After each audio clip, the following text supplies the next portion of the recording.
একটা important video, একটা report দিন তো একটা শুধু ম্যাক্রোএডিমা ঢাকা থেকে তেমন তো বাংলাদেশ থেকে এসছে আবার একটি ব্রেন টিউমার, দুবার অপারেশন হয়ে গেছে চেন্নাইতে। পিটিউটারি ম্যাক্রো অ্যাডেনোমা, আগে আরও বড় ছিল। 2012 সালে একবার অপারেশন হয়েছে, আরেকবার কবে হয়েছে 22 সালে, আবার 2022 সালে হয়েছে। অপারেশন হওয়ার পরে এবার হচ্ছে 2025, এত বড় হয়ে গেছে। এটা রিসেন্ট, এটা 24-এর রিপোর্টটা দেখা।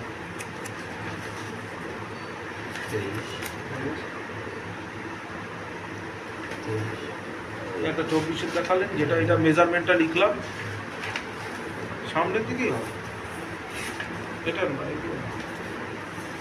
খুঁজছে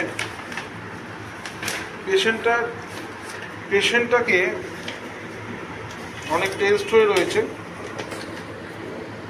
পিটুটারি ম্যাক্রো অ্যাডেনোমা আমি লিখেছি recurrent, 22 mm, 18.7 mm and 24.7 mm, operated twice. আর পেয়েছি এইসব জায়গায় নেই, এটা কোথায় হারিয়ে ফেললেন না? এটা কবে কার? এটা তো 15 লাগবে না। তো প্রচুর রিপোর্ট এখানে রয়েছে, গাদাগুচ্ছের রিপোর্ট সব। 2009 এটা রিসেন্ট যেটা লেখা হয়েছে, এই যে 8-এর, এটাই তো, এই যে 8-এর 24-এ লাস্ট রিসেন্ট যেটা করা হয়েছে।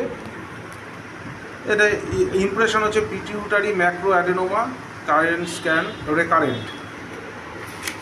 মাপ হচ্ছে 22 mm, 18.7 mm, 24.7 mm এই রয়েছে। এখন যথারীতি আমি সব কিছুই লিখেছি, অনেক কিছু ওখানে মেডিকেশান করেছে।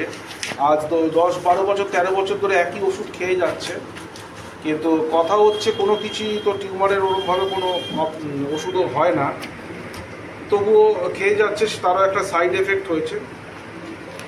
আচ্ছা, আমি একে Thuja occidentalis in 50 মিলিসিমেল scale of পোটেন্সিতে আমি দিয়েছি। কেন দিয়েছি তার কারণটা হচ্ছে, এর ওয়ার্থ রয়েছে অ্যাক্সিলারি এরিয়াতে, body for life, bad effect of vaccination, চতুর্দিকে হাত ঠাত এইসব জায়গায় বিভিন্ন র্যাশেস, এইসব দুপাশেই রয়েছে। একটু জিপটা দেখান তো,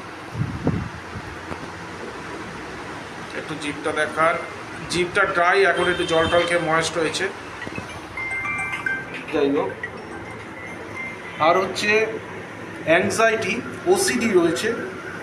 আচ্ছা, company desire fear to ghost, chilli patient, কিন্তু আমি কি নিয়েছি anxiety, fear of ghost, OCD, words, desire onion, sweet meat and bad effect of vaccination. আর ওয়ার্ডস টিউমার ইটসেলফ, বারবার রিগ্রোথ হচ্ছে, অর্থাৎ এটা সাইকোটিক ইন নেচার। সেই জন্য এই পেশেন্টটিকে আমি থুজা অক্সিডেন্টালিস প্রেসক্রিপশান করলাম, আমার নোটেও লিখলাম, এখানে লিখে দিলাম। আর একই সাথে কিভাবে বানাতে হবে, যেমন সবাইকে লিখে দিই কীভাবে খেতে হবে, সেটাও লেখা রইল। 2 মাস পরে আসবে, 2 মাস পরে এখানে কোথাও থেকে আবার একটা এমআরআই করে নিতে বলেছি, কারণ অনেক দিন আগে একবার এমআরআই হয়েছিল, আস্তে আস্তে বাড়ছে। জানি 2 মাসে এটা কিছুই হবে না, তবুও এটা দিলাম। Thank you very much.